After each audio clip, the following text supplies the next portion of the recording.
दिए थे सबने उतार लिए। 4 प्रश्न मैंने नहीं कराए थे, छोड़ दिए थे, और मैंने कहा था कि अपने आप कोशिश करना। करी थी कोशिश? नहीं की, है ना। मैं इंतजार करती रही, आप कोशिश करोगे, उत्तर लिख के भेजोगे मुझे, है ना, पर किसी ने भेजे नहीं। कम से कम 2 प्रश्न तो ऐसे थे जिनमें था अपने विचार लिखिए।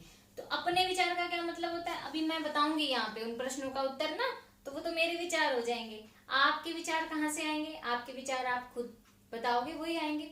चलो फिर भी हम थोड़ा सा ना इस बात को समझ लेते हैं। करवाऊंगी नहीं बेटा ये मैं आपको, ठीक है। जैसे ये वाला क्वेश्चन था कविता से आगे, कविता से आगे का क्वेश्चन जो था हमारा वो था पहला क्वेश्चन कविता से आगे वाला। देखो जो मैंने कराया नहीं है, ठीक है। पक्षियों का पालना उचित है अथवा नहीं, ठीक है। तो प्रश्न ये था पक्षियों को पालना उचित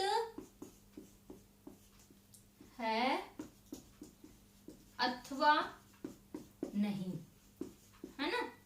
और फिर है अपने विचार लिखिए। अपने विचार लिखें। अपने विचार यानी किनके विचार? आपके विचार। आपको अपने विचार लिखने हैं इसमें। चलो मैं बता देती हूँ कैसे लिखना है, लिखेंगे आप खुद। पक्षियों को पालना उचित, उचित का मतलब क्या है बेटा? उचित का मतलब है कोई काम ठीक है कि नहीं है, यानी आपको पालने चाहिए कि नहीं पालने चाहिए। अब मैं इसमें मैं मेरे विचार बता सकती हूँ भी पक्षियों को नहीं पालना चाहिए। क्यों नहीं पालना चाहिए? क्यों? क्योंकि उनकी आजादी जो है वो खत्म होती है इससे। किसी भी पक्षी हो, प्राणी हो, कोई जानवर हो, इंसान हो, किसी की भी आजादी को खत्म करने का अधिकार किसी को भी नहीं होता। पक्षियों को पालना क्यों नहीं चाहिए? क्यों? क्योंकि पक्षी तो उड़ना चाहते हैं, कड़वी निम्बोरी खाना चाहते हैं, बहता जल पीना चाहते हैं, सीमाहीन क्षितिज को छूना चाहते हैं, तारक अनार के दाने तोड़ना चाहते हैं, कड़वी निम्बोरी खाना चाहते हैं, लेकिन वो अपनी आजादी को खोना नहीं चाहते। इसलिए कभी भी पक्षियों को पालना नहीं चाहिए। हाँ, उनकी केयर करो, उनके लिए पानी रखना चाहिए, दाने रख देने चाहिए, लेकिन उनको कभी भी पिंजरे में बंद करके नहीं पालना चाहिए। ये मेरे विचार है। आप अपने विचार लिखेंगे, आपके विचार से क्या है। अगर नहीं पालना चाहिए तो वो भी लिख देना, फिर मैं बताऊंगी सही है कि गलत है, ठीक है। जैसे आपको लगता है ना वो लिखना। अगला प्रश्न है कहानी से आगे वाले का। दूसरा प्रश्न हमारा ये था, अभी ये प्रश्न मैं सिर्फ पढ़ के बताऊंगी, आप अपनी कॉपी ले आओ, वीडियो को पॉज कर दो, कॉपी ले आओ और कॉपी में से देखो। क्या आपने या आपकी जानकारी में किसी ने कभी कोई पक्षी पाला है? उसकी देख रेख किस प्रकार की जाती होगी, लिखिए। अब ये आपने बताना है बेटा, ठीक है। तो कभी कोई जानकार, रिश्तेदार, पड़ोसी, कोई चाचा जी का बेटा, बुआ जी का बेटा, कोई रिश्तेदार का रिश्तेदार, किसी ने तो पक्षी पाला होगा जिसने आपको बात बताई होगी। अच्छा, किसी ने भी नहीं पाला मान लो, ठीक है। तो फिर आपने सुना होगा कि पक्षियों को कैसे पालते हैं, कैसे मिट्ठू को हरी मिर्च देते हैं, कैसे दाल देते हैं, वो मिट्ठू मिट्ठू बोलता है। लोग खरगोश भी पालते हैं। चलो हम अब यहाँ सिर्फ पक्षियों की बात कर रहे हैं, तो कबूतर, तोता ये ज्यादा पाले जाते हैं यहाँ पे। तो उनकी केयर कैसे करते हैं, उनकी देखभाल कैसे की जाती है, ये आप खुद बताओगे कि कैसे देखभाल करते हैं जिन पक्षियों को हम पालते हैं। उनको क्या खिलाते पिलाते हैं, उनको पिंजरे में रखते हैं कि खुला रखते हैं, ये सारा आपने अपने आप करना है। फिर जो आगे जो मैंने कहा था भी मेरा कराने वाला काम है, वो है भाषा की बात। ये हम करते हैं, ठीक है। भाषा की बात लास्ट वाला क्वेश्चन है बेटा, ये सबसे लास्ट वाले। भाषा की बात सबसे लास्ट में होता है ना, जो हमारा व्याकरण करवाते हैं हम इसमें। तो इसका पहला प्रश्न है, देखो मैं बोल रही हूँ, स्वर्ण श्रृंखला और लाल किरण सी में गुणवाचक विशेषण है।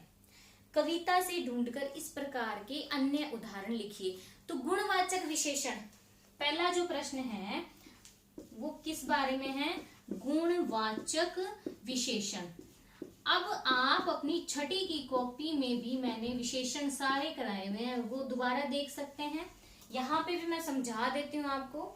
वे शब्द जिनसे किसी के गुण का बोध होता है, यानी गुण कैसे होता है, रंग के बारे में, उसके स्वाद के बारे में, है ना, ये सब बातों के बारे में पता चलता है। जैसे एक उदाहरण आपको मैंने बताया हुआ है, क्या, कौन सा?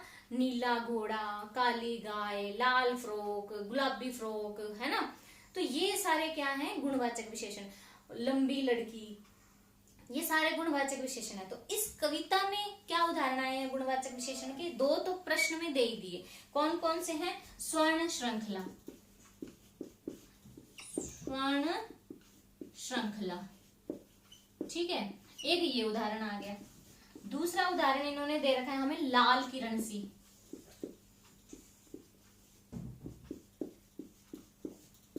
अब इसने कहा है प्रश्न में हमें कि और ढूंढो ऐसे, तो और ढूंढेंगे तो कौन कौन से ढूंढ लेंगे और हम?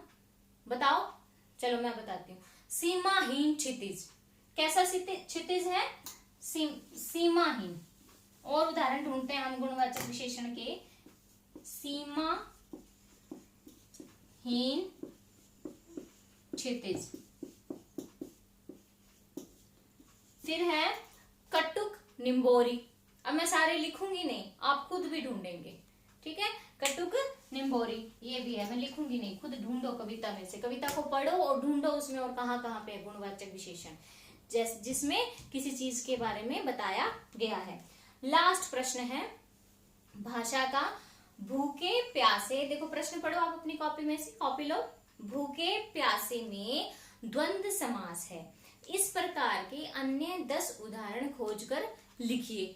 10 और खोजने, लेकिन पाठ में से नहीं, क्योंकि ये वाले उदाहरण पाठ में कविता में नहीं है।